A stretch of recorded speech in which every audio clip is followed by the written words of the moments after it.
तो आज का कमेंट आया, मुझे बहुत पसीना आता है अगर मैं थोड़ा सा पैदल चलूं।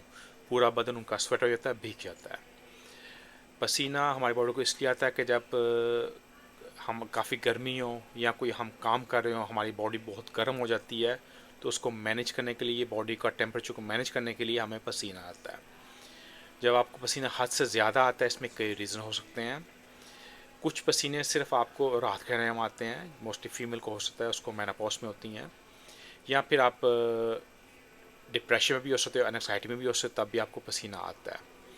और इसको हम एक्चुअली कॉल करते हैं, आई थिंक सो, हाइपोहाइड्रोसिस बोलते हैं इसको। और इसको हम दो फेस में लेकर आते हैं। फर्स्ट फेस जो होता है जिसमें आपके हाथों पे, आपके पाँव पे, आपके फेस पे या आपके सर के ऊपर, आपके स्कार के ऊपर पसीना आना, ये मोस्टली होता है, ये फैमिली हिस्ट्री होता है, उस वजह से आपको होता है। जिसमें आपका ग्लैंड जो होता है काफ़ी सेंसिटिव हो जाता है, ओवर एक्टिव होता है। और आपके इसको, ये नर्व सिस्टम की वजह से भी आपको ये वाला फेस 1 होता है। तो फिर आता है फेस 2, जो आपका प्रॉब्लम है कि पूरी बॉडी स्वेट होती है, रात हो दिन हो आपकी बॉडी स्वेट हो रही है।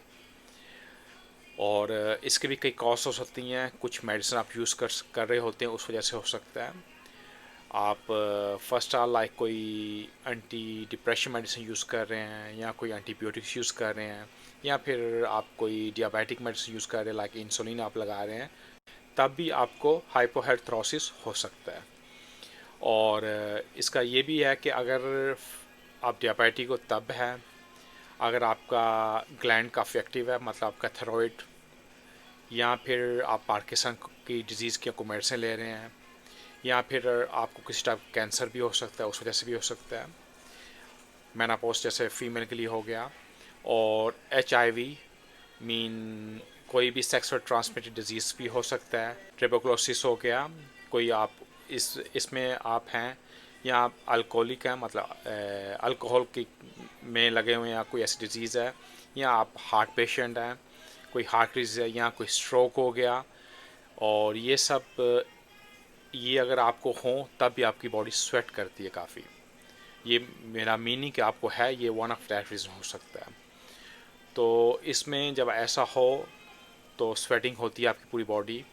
या फिर जब ज़्यादा स्वेटिंग होती है, इसके कुछ सिम्टम्स आ रहे होते हैं, तो तब आपको डायरेक्ट अपने डॉक्टर से कंसल्ट करनी चाहिए। नॉर्मली मैं आपको रेकमेंड करूँगा आप किसी डर्माटोलॉजिस्ट पर जाएँ, वो आपको बेटर गाइड कर पाएंगे।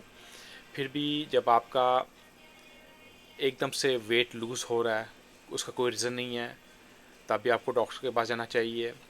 या आपको स्वेटिंग हो रही है डे एंड नाइट, तब भी आपको जाना चाहिए। मगर आपने बोला थोड़ा चलते हैं तब आपको स्वेट होती है, अगर रात को भी स्वेटिंग हो रही है तब भी आपको डॉक्टर के पास जाना चाहिए।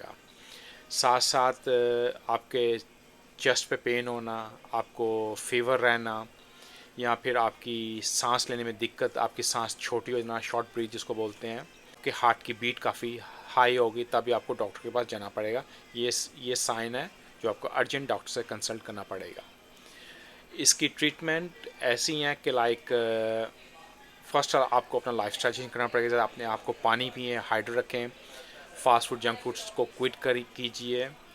और इसमें लाइक सम टाइम आपको डॉक्टर प्रिस्क्राइब करता है लाइक बीटा ब्लॉक, जिसमें ब्लॉकर होता है, बीटा ब्लॉकर जिसमें आपको लाइक हार्ट की डिजीज़ के लिए होगी, इन्फ्लामेशन को क्रोनिक हो गई, ये सब इसी फैमिली में आते हैं।